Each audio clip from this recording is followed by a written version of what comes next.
कहानी है कि 1945 में जब दो एटम बम गिरे और उससे जो तबाही हुई, उसके बाद दुनिया के कुछ साइंटिस्ट ने बैठकर ये सोचना शुरू किया कि अगर यही सिलसिला आगे चला दुनिया में तो इस दुनिया के खात्मे में कितना वक्त लगेगा, कब दुनिया खत्म होगी, कब दुनिया खतरे के मुहाने पे होगी, इसका पता कैसे लगेगा। दुनिया के लोगों को ये बताना चाहिए, दुनिया के शासकों को ये बताना चाहिए, दुनिया के हुक्मरानों को ये बताना चाहिए कि आप जो हथियारों के होड़ के पीछे हैं उसका अंजाम क्या होगा, आप दुनिया को खत्म कर देंगे। लेकिन ये बात सिर्फ बोलने से नहीं होगी, बल्कि आपको सबूत के साथ देना पड़ेगा कि इस हथियारों के होड़, इस परमाणु युद्ध के बाद कयामत तय है। लेकिन ये कैसे कन्विंस करें, इसी को लेकर पहली बार डूम्सडे क्लॉक बनाने का एक आइडिया आया। और इस घड़ी का जो आइडिया आया बनाने का, वो एक्चुअली मैंने जैसे शुरू में कहा कि एक सांकेतिक घड़ी है, एक काल्पनिक घड़ी है। घड़ी है नहीं जिसमें ये टिक टिक करती है, लेकिन ये घड़ी आपको कयामत का वक्त बताती है।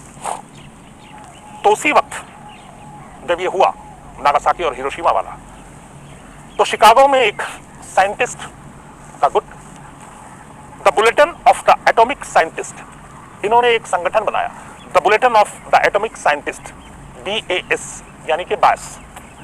ये एक ग्रुप बनाया गया और इस ग्रुप ने एक तरह से एक बुलेटिन जारी करने का हर साल एक फैसला लिया। और इस ग्रुप में दुनिया के नामचीन साइंटिस्ट, चूंकि परमाणु बम को सामने रखकर ही ये ग्रुप बनाया गया था कि उसी से दुनिया ये खतरा में है और कयामत आएगी, तो जो फिजिक्स और केमिस्ट्री के जितने भी नोबेल पुरस्कार विजेता थे, साइंटिस्ट थे जो अपने अपने रिसर्च कर रहे थे, उन साइंटिस्ट को इस ग्रुप में शामिल किया गया। 15 लोगों की एक टीम बनाई गई, दुनिया भर के अलग अलग साइंटिस्ट, ये नहीं कि शिकागो में तो अमेरिका के साइंटिस्ट थे, बल्कि अलग अलग तमाम देश के इसमें साइंटिस्ट।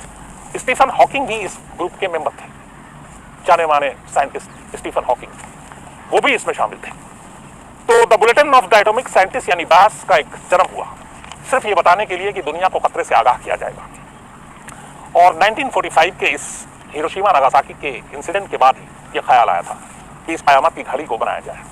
इसके बाद 15 वैज्ञानिकों के दल बैठे और उन्होंने दुनिया के तमाम देशों में जो कुछ चल रहा है उसका आकलन किया।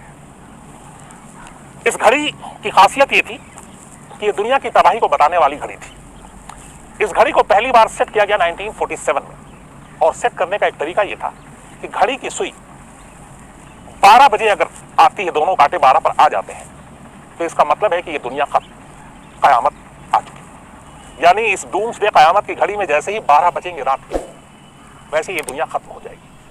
1947 में इस डूम्सडे यानी कयामत की घड़ी को बनाया गया इन 15 साइंटिस्ट ने, पूरी दुनिया के हालात को देखते हुए। और अब यह है कि 12 बजेगा जब भी इस घड़ी में, तो आप मानिए कि दुनिया खत्म हो जाएगी। पहली बार जब इस घड़ी को बनाया गया और 12 बजे, और अब यह है कि 12 बजेगा जब भी इस घड़ी में, तो आप मानिए कि दुनिया खत्म हो जाएगी। पहली बार जब इस घड़ी को बनाया गया और 12 बजे ये तय हुआ कि ये दुनिया खत्म होगी।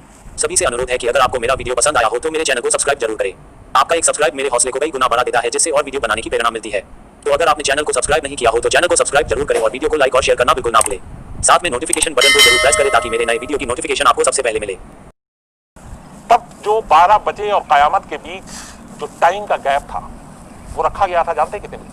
7 मिनट पहले, यानी 11:53 पर दूसरा कांटा फिक्स किया गया और 7 मिनट का गैप रखा गया 12 बजने से पहले। इसका मतलब यह था कि कयामत के दिन, कयामत के वक्त और इस घड़ी के 12 बजने में वो 7 मिनट का गैप था। इस घड़ी की खासियत यह है कि जितना इसमें गैप बढ़ेगा, 12 बजने से पहले मिनटों का कांटा जितना दूर होगा, आप समझिए सुरक्षित है, दुनिया महफूज है, खतरा टला हुआ है।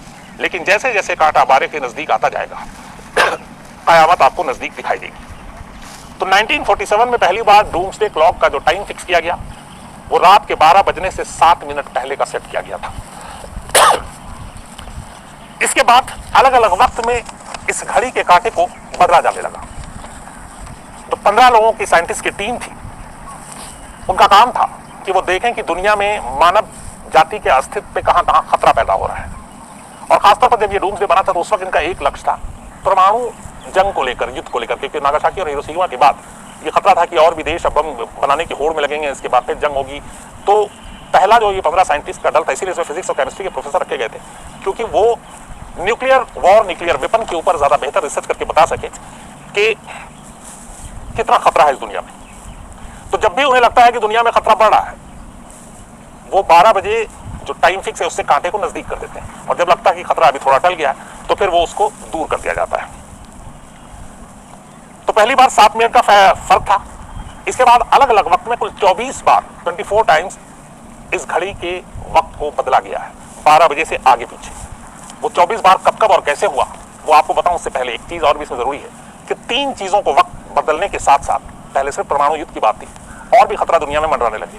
तो फिलहाल 3 ऐसी चीजें हैं जिनसे इन 15 जो सदस्यीय टीम है साइंटिस्ट की, उनको लगता है इन 3 चीजों से दुनिया की तबाही को सबसे ज्यादा खतरा है और इसी 3 चीजों से दुनिया में कयामत आ सकती है और ये दुनिया मिट सकती है।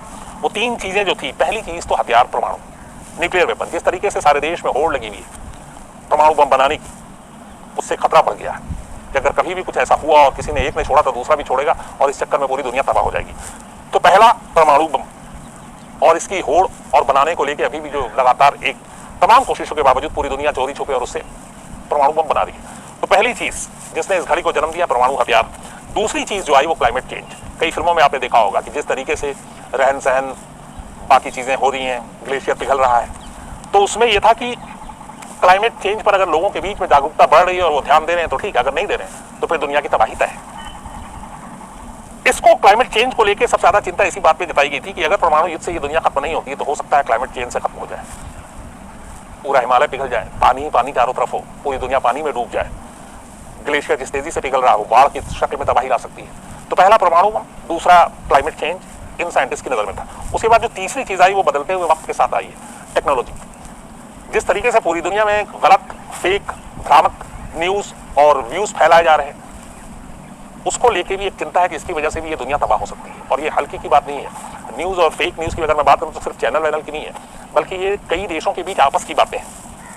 जो सूचनाएं होती हैं, चाहे वो परमाणु बम को लेके हो, हमले को लेके हो या किसी और चीज को लेकर हो, तो कई बार 2 देश आपस में सिर्फ इस गलत सूचनाओं के ऊपर भिड़ जाते हैं, लड़ जाते हैं और उनके अंदर एक तरह से कन्फ्लिक्ट आ जाता है।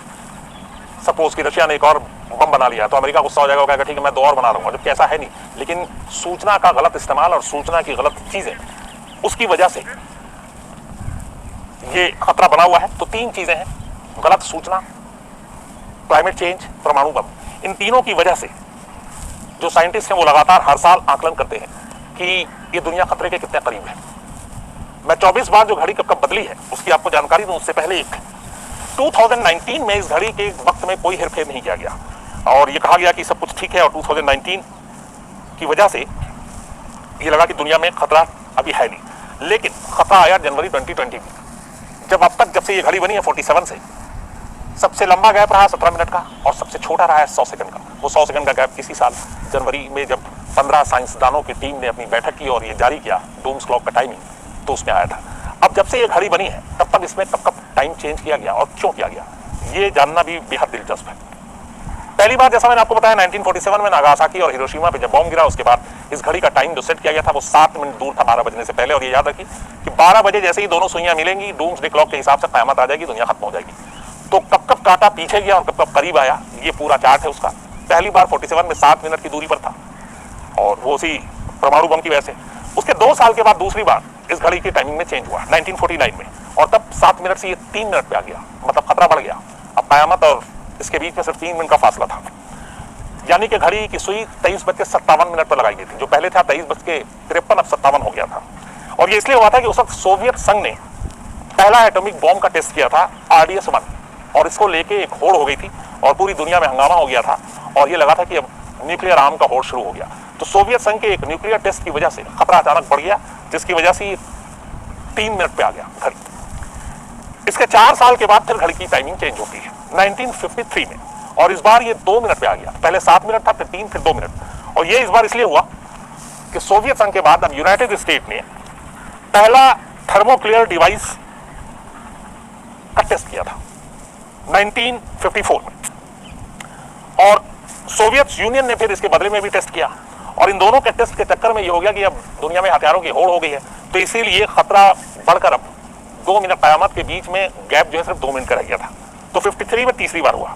इसके बाद 7 साल तक घड़ी में कोई टाइम चेंज नहीं किया गया। 1960 में चौथी बार चेंज किया और ये वापस पहली बार की तरह 47 की तरह 7 मिनट पे आ गया था, मतलब खतरा टल गया था। और 60 में कुछ ऐसा था नहीं जिसकी वजह से बहुत सारी चिंता की कोई बात हो। 60 के बाद 3 साल के बाद फिर घड़ी में एक बार और तब्दीली की गई टाइमिंग में, और 1963 में अब गैप बढ़कर 12 मिनट हो गया था। तो 7 से 12, 5 मिनट और। इसका मतलब है कि सब कुछ ठीक चल रहा था। और असल में ये 12 मिनट इसलिए हुआ था कि यूनाइटेड स्टेट अमेरिका ने और सोवियत यूनियन ने, इन दोनों ने एक ट्रीटी की थी कि वो एटमॉस्फेयर को न्यूक्लियर टेस्टिंग से थोड़ा साफ रखेंगे और कम से कम टेस्टिंग करेंगे। तो जब इन दोनों के बीच में, अमेरिका और सोवियत संघ के बीच में समझौता हुआ कि न्यूक्लियर टेस्टिंग को लेके कम करेंगे तो ये हुआ कि खतरा टल गया और इसीलिए कयामत की घड़ी 12 मिनट पीछे चली गई अब तक के अपने बनने के इतिहास में।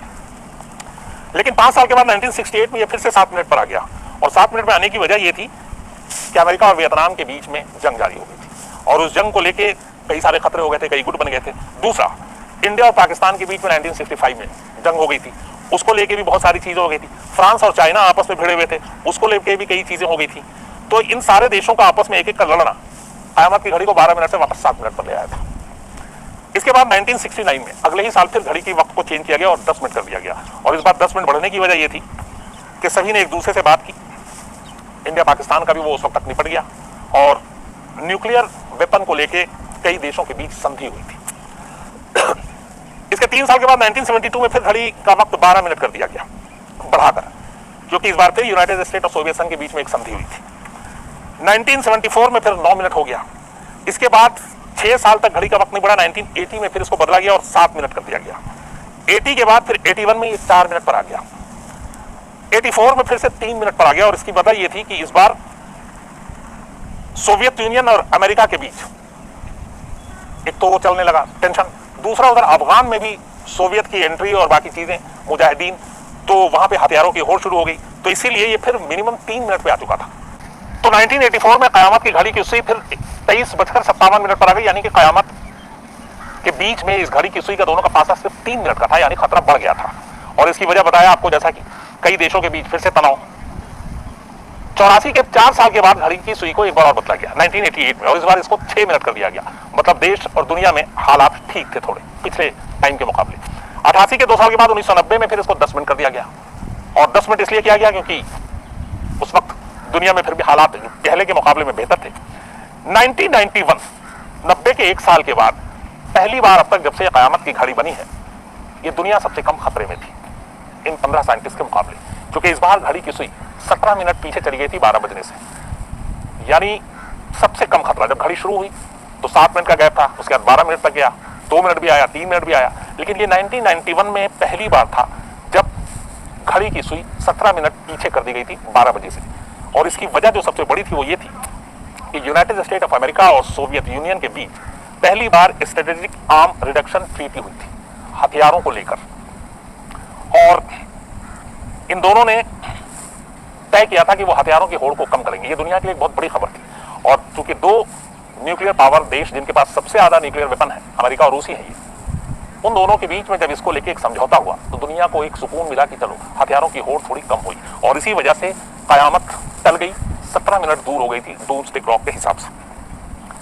फिर 4 साल के बाद घड़ी की सुई बदली गई 1994 में, तब भी 14 मिनट रही, मतलब अभी भी खतरा बहुत दूर था। फिर 1998 का वक्त आया जब इसको एक बार फिर बदला गया, इस बार और गिरकर 9 मिनट आ गया, मतलब कयामत थोड़ी नजदीक हो गई थी। उसके 4 साल बाद 2002 में 7 मिनट पर यह घड़ी रखी गई, 2007 में 5 मिनट पर रखी गई, 2010 में 6 मिनट पर रखी गई, 2012 में 5 मिनट पर, 2015 में 3 मिनट पर, 2017 में 2.5 मिनट पर, 2018 में 2 मिनट पर और 2019 में इस घड़ी का वक्त नहीं बदला गया क्योंकि 2018 में जो 2 मिनट था खतरा लगभग सारे कुछ वैसे ही चल रहा था और इसकी वजह थी रशिया को लेकर उधर गल्फ में उठापटक, ईरान और अमेरिका के बीच में तनाव, उधर अपना किम जोंग उन लगातार टेस्ट की बातें, अमेरिका के साथ धमकी भरी सारी चीजें। तो इसीलिए 18 में जो 2 मिनट का खतरा था नियरेस्ट वो वही रहा।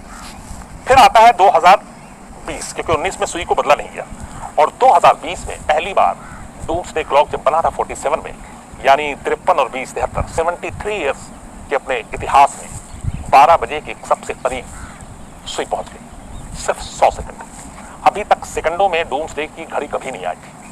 मैंने आपको जैसे बताया हाईएस्ट 17 मिनट गया, सबसे कम 2 मिनट आया, लेकिन ये पहली बार था जब 2 मिनट से भी कम पे 100 सेकंड। जनवरी 2020 में शिकागो के 15 साइंसदानों के दल ने पूरी दुनिया का आकलन किया और उसके बाद इस नतीजे पर पहुंचे कि खतरा बढ़ गया है बहुत ज्यादा।